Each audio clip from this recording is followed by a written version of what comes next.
사도신경으로 우리 신앙을 고백하겠습니다. 전능하사 천지를 만드신 하나님 아버지를 내가 믿사오며 그 외아들 우리 주 예수 그리스도를 믿사오니 이는 성령으로 잉태하사 동정녀 마리아에게 나시고 본디오 빌라도에게 고난을 받으사 십자가에 못 박혀 죽으시고 장사한 지 사흘 만에 죽은 자 가운데서 다시 살아나시며 하늘에 오르사 전능하신 하나님 우편에 앉아 계시다가 저리로서 산자와 죽은 자를 심판하러 오시리라. 성령을 믿사오며 거룩한 공예와 성도가 서로 교통하는 것과 죄를 사하여 주시는 것과 몸이 다시 사는 것과 영원히 사는 것을 믿사옵나이다. 아멘. 함께 찬송 부르도록 하겠습니다. 554장입니다. 찬송 554장 종소리 크게 울려라입니다.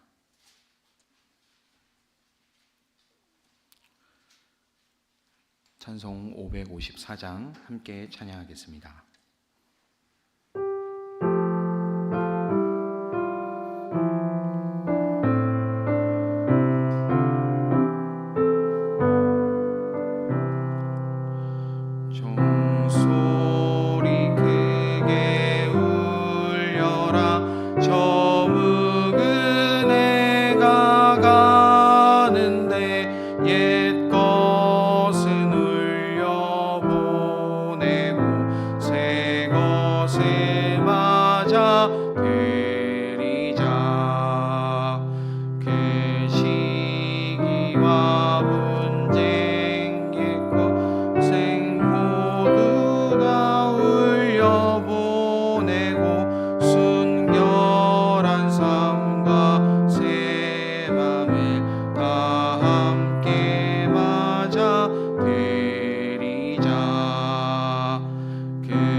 말씀 보도록 하겠습니다. 오늘 우리에게 주시는 하나님의 말씀은 신약성경 377페이지 요한이서 1장 4절부터 6절까지 말씀입니다. 요한이서 1장 4절부터 6절까지의 말씀 함께 읽겠습니다. 그대의 자녀 가운데 우리가 아버지께로부터 받은 계명대로 진리 안에서 살아가는 이들이 있는 것을 보고 나는 매우 기뻐했습니다. 자매여, 지금 내가 그대에게 간청하는 것은 우리 모두가 서로 사랑하자는 것입니다. 그렇지만 내가 새 계명을 써 보내는 것이 아니라 우리가 처음부터 가지고 있는 계명을 써 보내는 것입니다. 사랑은 다름이 아니라 하나님의 계명을 따라 사는 것입니다. 계명은 다름이 아니라 여러분이 처음부터 들은 대로 사랑 안에서 살아가야 한다는 것입니다. 아멘. 할렐루야. 오늘도 새벽을 깨어 주님의 전에 나오신 모든 성도님들을 주님의 이름으로 축복하고 환영합니다. 이 시간 성령 하나님께서 우리와 함께 하십니다. 우리의 삶이 정말 예수 그리스도로 살아갈 수 있는 삶이 되기를 주님의 이름으로 축복합니다. 우리가 바쁜 삶 속에서 살아가다 보면 내가 예수 안에서 살아가고 있는지, 예수와 함께 살고 있는지 이런 것에 대해서 우리가 잘 기억하지 못하고 그냥 하루하루가 흘러갈 때가 꽤 많이 있는데, 하지만 우리의 삶이 그 어떤 것도 예수 그리스도가 없이는 된 것이 없다는 이 말씀을 기억하면서 살아갈 수 있게 되기를 소망합니다. 요한복음 1장 3절에서 이야기하고 있죠. 모든 것이 그로 말미암아 창조되었으니 그가 없이 창조된 것이 하나도 없다라고 말씀하고 계시죠. 그렇기 때문에 주님이 없이는 하나도 된 것이 없다라는 이 말씀을 기억하면서 주님이 내 삶의 주인이 되도록, 이 예수님께서 내 삶의 주인이 되도록 살아갈 수 있는, 우리의 삶을 주님께 맡기면서 살아갈 수 있는 우리의 삶이 되기를 소망합니다. 오늘 우리가 요한 2서의 말씀을 함께 읽었는데, 이 요한 2서는 사도 요한이 쓴 편지이죠. 요한 2서는 약 AD 기원 후 90년에서 100년 사이에 쓰여졌을 것으로 추정이 되는 편지입니다.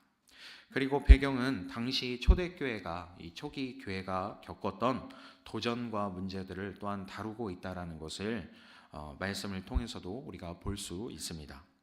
그래서 중심 내용을 먼저 좀 살펴보면 이 진리와 사랑이 먼저 가장 큰 주제라는 것을 우리가 볼 수 있습니다.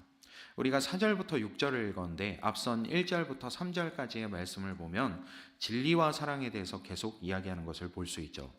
1절과 3절에도 진리와 사랑에 대해서 계속 이야기를 하고 있고 2절에서도 진리에 대해서 이야기를 하고 있는 것을 볼 수 있습니다.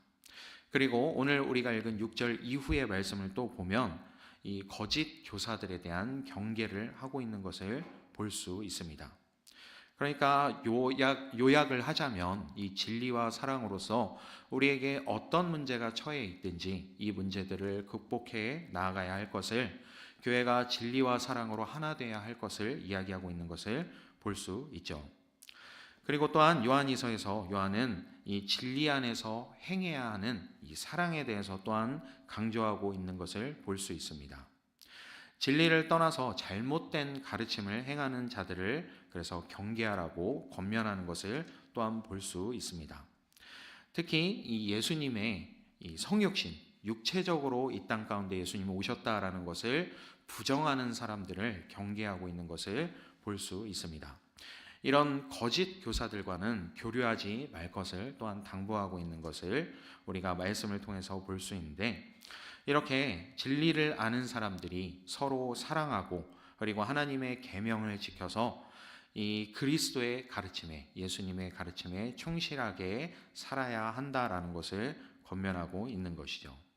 진리와 사랑을 중심으로 우리 교회가 하나 되어야 한다라는 것을 우리가 이 초기 교회에 주시는 권면뿐만이 아니라 오늘날 우리에게 주시는 이 권면이라는 것을 또한 기억해야 합니다.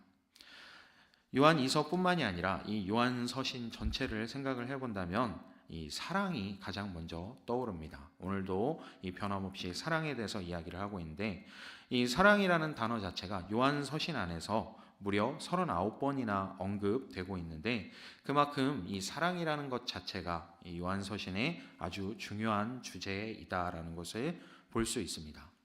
그런데 참 이 사랑 충만해 보이는 이 편지가, 이 사랑으로 시작해서 사랑으로 끝나는 것 같은 이 편지가 참 아이러니하게도 교회가 아무 문제 없이 잘 나아가고 있을 때 그렇게 이 편지를 준 것이 아니었다라는 것을 우리가 또 역사적인 배경을 통해서 알 수 있습니다. 교회가 평안하고 은혜가 충만할 때 쓴 편지가 아니라 이 고통 중에 있고 그리고 갈등 가운데 있었을 때 전달된 편지다라는 것을 또한 우리가 볼 수 있는 것이죠. 요한은 왜 이렇게 어려운 상황 가운데 놓인 교회를 향해서 사랑의 말씀을 강조했을까라는 것을 우리가 한번 생각해 보아야 합니다. 그 이유는 아까 제가 1절부터 3절까지를 잠깐 언급했지만 진리와 함께 이 사랑이 다루어져야 한다는 것을 또한 생각해 보아야 하는 것이죠. 요한 서신에서 사랑만큼 중요한 것, 이 성경이 말하는 진리라는 것은 그럼 무엇인가? 요한복음 17장 17절에 보면 그들을 진리로 거룩하게 하옵소서, 아버지의 말씀은 진리입니다 라고 이야기하는 것을 볼 수 있습니다. 진리라는 것은 곧 말씀이다라는 것이죠. 말씀이 곧 진리라는 것입니다. 우리가 보통 진리라는 말을 많이 하지만 특히나 교회에 오면 많이 듣게 되는 단어이죠. 이 진리라는 것은 곧 하나님의 말씀이다. 이 기준이 된다. 이 삶의 중심이 된다라는 것이죠. 그렇다면 또 말씀은 무엇일까? 사도 요한의 또 글에서 우리가 찾아볼 수 있는데, 요한복음 1장 1절에 보면 태초에 말씀이 계시니라. 이 말씀이 하나님과 함께 계셨으니 이 말씀은 곧 하나님이시니라 라고 이렇게 이야기하는 것을 볼 수 있습니다. 태초부터 말씀이 계셨다. 그러니까 하나님께서 이야기하는 언어, 단순히 이 이야기가 아니라 의인화되고 있는 것을 볼 수 있죠. 태초부터 함께 계셨다. 그리고 하나님과 함께 계셨다라는 것을 이야기하고 있는데, 이 말씀이라는 것이 우리가 이야기하는 이 단순한 언어가 아니라 어떤 인물이다라는 것을 우리가 요한복음 1장 1절을 통해서 볼 수 있죠. 태초부터 함께 계시는 분, 하나님과 함께 계시는 분, 그리고 또한 말씀이 되시는 분, 그리고 또한 그 말씀 자체가 하나님이신 분, 예수님밖에는 없죠. 네, 태초부터 함께 계셨던 분 예수님, 그리고 또한 그 존재 자체가 말씀이신 분 예수님. 왜냐하면 삶을 통해서 계속해서 하나님의 뜻을 보여주셨기 때문입니다. 단순히 예수님께서는 말로만 전하신 것이 아니었죠. 그 행동 자체가 말씀이 되었다라는 것을 또한 우리가 기억하고 있습니다. 뿐만이 아니라 자연까지도, 동물까지도 순종하는 것을 우리가 볼 수 있죠. 그게 어떻게 가능할까요, 여러분? 세상을 지은 분이 하는 것이 아니라면 가능할 수가 없습니다. 그렇기 때문에 이 모든 것을 봤을 때 예수님이 곧 말씀이시며 하나님이시다라는 것을 볼 수 있죠. 또한 뿐만이 아니라 성경에서 예수님은 하나님과 근본 본체라고, 동일한 분이라고 이야기하고 있습니다. 어쨌든 이렇게 이 말씀이시자 진리이신 예수님, 네, 그래서 이 진리라는 것은 결국 예수님을 이야기하고 있다라는 것을 우리가 생각해 볼 수 있습니다. 마찬가지로 예수님께서도 직접 이야기하시기도 했죠. 요한복음 14장 6절에 보면 내가 곧 길이요 진리요 생명이요, 진리라고 예수님께서 분명하게 이야기를 하고 있습니다. 진리는 하나님의 말씀인데 이 하나님의 말씀이 곧 예수님이다라는 것입니다. 그런데 요한 이서에서는 이 진리를 사랑과 함께 묶고 있는 것을 또 볼 수 있습니다. 앞서 말씀드린 이 3절의 말씀을 잠깐 보면 하나님 아버지와 아버지의 아들 예수 그리스도께서 내려주시는 은혜와 자비와 평화가 진리와 사랑으로 우리와 함께 있기를 빕니다 라고 이야기하는 것을 볼 수 있습니다. 이 진리뿐만이 아니라 진리와 사랑으로 함께 있기를 축복한다 라고 이야기를 하고 있는 것이죠. 사도 요한은 이 교회가 진리와 사랑 가운데 있을 때에 은혜와 자비와 평화가 따르게 된다라는 것을 3절에서 이야기하고 있는 것이죠. 그렇다면 진리와 사랑으로 함께 있다라는 것은 어떤 의미일까? 우리가 생각해 보아야 합니다. 일반적으로 우리가 세상에서 사랑이라고 하면 이 사랑이라는 것은 여러 가지를 생각해 볼 수 있죠. 부모와 자식 간의 사랑이라던가 친구 간의 사랑이라던가 혹은 연인 간의 사랑, 혹은 뭐 세상을, 자연을 향한 사랑이라던가 동물을 향한 사랑, 뭐 대상에 따라서 어떤 성격이라든지 그 표현의 방법이라든지 이런 것이 달라질 수 있겠지만, 그런데 주님께서 어떤 사랑을 이야기하고 있는 것인지를 우리가 좀 살펴보아야 될 필요가 있는데, 마태복음 5장 43절 44절의 말씀을 보면 내 이웃을 사랑하고 내 원수를 미워하여라 하고 말한 것은 너희는 들었다.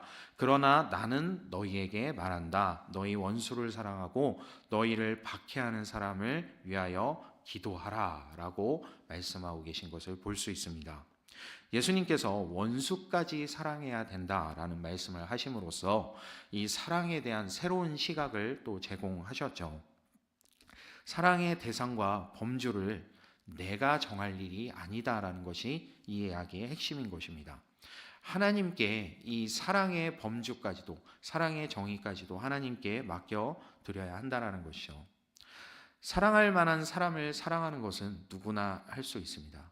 그렇죠. 내가 사랑하는 친구라든지 부모님, 형제는 우리가 충분히 사랑할 수 있죠. 정말 소위 말하는 예쁜 짓을 하는 사람은 우리가 사랑하기가 쉽습니다. 하지만 진리 안에서 사랑한다는 것은, 진리와 사랑을 하나로 묶는다는 것은 결국 사랑하기 힘든 사람조차도 이 함께 사랑해 낼 수 있는 것을 이야기하고 있다는 것을 우리가 기억해야 합니다. 교회 공동체가 현재 처한 어려움이 거짓과 분열의 상황 가운데 있었습니다. 그래서 이 성도들에게 분별이 필요했죠. 마치 요즘 상황과도 같지 않은가라는 것을 생각해 보게 됩니다.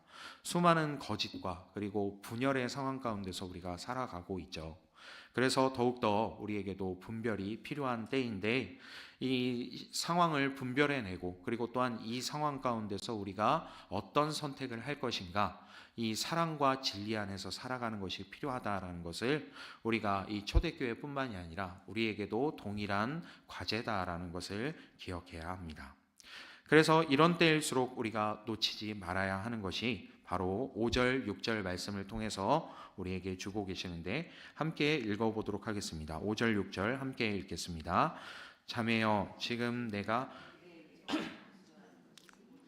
서로 사랑하자는 것입니다.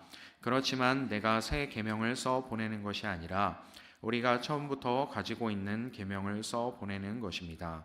사랑은 다름이 아니라 하나님의 계명을 따라 사는 것입니다. 계명은 다름이 아니라 여러분이 처음부터 들은 대로 사랑 안에서 살아가야 한다는 것입니다. 아멘. 사랑과 함께 계속해서 반복되는 이야기가 계명과 행함이라는 이 단어입니다. 사랑은 계명, 즉 진리의 말씀에 기반되어져야 하고, 아까 말씀드린 대로 원수를 사랑하는 것까지도 이렇게 말씀에 기반이 되어져야 하고, 이것이 곧 행함으로 나타나야 한다라는 것이죠. 말씀을 따라서 행동하면서 살아야 된다, 이 이야기를 들으니까 참 부담스럽게 느껴질 수 있습니다. 하지만 우리가 여기에서도 기억해야 될 것이 있습니다. 사랑하면 또한 필연적으로 떠오르는 것이 또 다름 아닌 예수님이라는 것을 우리가 기억해야죠. 이 사랑은 성경에서 이야기하고 있는 이 사랑은, 원수까지도 사랑할 수 있는 이 사랑은 결국 또한 예수님으로 귀결된다라는 것을 우리가 기억해야 합니다. 진리와 사랑 안에서 살라는 말은 그렇기 때문에 곧 예수님 안에 살아가라라는 말과도 동일합니다. 예수님 안에서 살아간다, 예수님과 함께 살아간다라는 의미이죠. 그래서 늘 내가 어떤 일을 하든 어떤 행동을 하든 또한 어떤 우리가 삶을 살아가든지 간에 예수님과 함께 살아가는 것이 반드시 우리의 삶에 필요하다라는 것입니다. 예수님과 함께 산다라는 것, 결국은 말씀을 따라서 살아간다라는 것이죠. 아까 말씀드린 대로 태초부터 함께 계셨고, 그리고 그 자체가 말씀이신 분, 그 삶과 행동과 말이 모두 다 하나님의 말씀, 즉 하나님의 뜻이신 분, 이 예수님과 함께 말씀으로 살아야 한다라는 것입니다. 상당히 어려워 보입니다. 왜냐하면 우리의 힘으로 할 수 없죠. 내 원수까지도 내가 사랑해낼 수 있다? 네, 우리가 이것을 감당해내기가 어렵습니다. 하지만 바꿔서 생각해 보면 어려울 것이 없다라는 것을 우리가 또 기억해 볼 수 있습니다. 진리 되신 예수님, 그리고 거기에 더해서 사랑이신 예수님, 즉 예수님이 내 삶의 주인 되시는 삶을 우리가 살아야 한다라는 것입니다. 예수님으로 산다라는 것, 예수님이 내 삶의 주인 되시는 삶을 살아가야 된다라는 것이죠. 즉 그래서 우리가 해야 될 것은 내가 이 말씀을 지켜내려고 노력하는 것이 아니라, 진짜 어렵지만 제가 원수를 한번 사랑해 보겠습니다, 제가 진짜 어렵지만 이걸 한번 행동해 보겠습니다 하는 다짐과 결단으로 살아가야 한다라는 의미보다는, 사랑이신 예수님, 거기에 더해서 진리이신 예수님, 이 예수님이 내 삶의 주인 되시도록 살아가야 한다라는 것이죠. 네, 이 의미를 어떻게 좀 설명해 드리면 좋을까라는 것을 이렇게 생각해 보다가 보니까 한 가지 좀 떠오른 것이 있었습니다. 때로는 그런 생각이 들 때가 있습니다. 뭔가 참 복잡하고 어려운 일들을 만났을 때 어떻게 보면 군대가 참 좋았다라는 그런 생각을 하게 될 때가 있습니다. 그 이야기는 무엇이냐면, 그냥 별 생각 없이 위에서 시키는 대로 그냥 시키는 대로 하면서 살아가는 게 어떻게 보면 더 편하고 쉽고 그랬었구나라는 생각이 문득문득 들 때가 있습니다. 바로 이것이죠. 예수님을 따라 살아간다라는 것, 자꾸 내 자아가 살아있으니까 원수를 사랑하기가 어려울 수밖에 없고 뭔가 행동하기가 어려울 수밖에 없죠. 하지만 내 삶에 예수님이 주인 되신다면, 예수님께서 이렇게 원수까지도 사랑하는 것을 원하신다는 것을 내가 알고 있다면, 그리고 정말 그 예수님이 내 삶의 주인이 맞다면 주인이 시키는 대로 살아가면 되는 것입니다. 내 생각을 내세울 필요가 없다라는 것이죠. 그렇기 때문에 어떻게 보면 이 진리 가운데 살아간다라는 것, 사랑 가운데 살아간다라는 것, 그래서 말씀을 지키며 살아간다라는 것이 오히려 쉬울 수도 있다라는 이야기입니다. 어쨌든 이렇게 중요한 것은 내 삶의 주인이 예수님이시다라는 것을 끊임없이 우리가 고백하면서 내 삶을 주님께 맡겨드리면서 살아갈 수 있게 되기를 소망합니다. 그래서 이 진리와 사랑 가운데 살아가는, 즉 예수님으로 말미암아 살아가는 우리의 삶이 되기를 주님의 이름으로 축복합니다. 잠시 기도하겠습니다. 사랑과 은혜가 충만하신 하나님 아버지 감사합니다. 오늘 말씀을 따라서 우리가 진리와 사랑 안에 살아갈 수 있게 되기를 소망합니다. 즉 예수님으로 살아가는 삶이 되기를 소망합니다.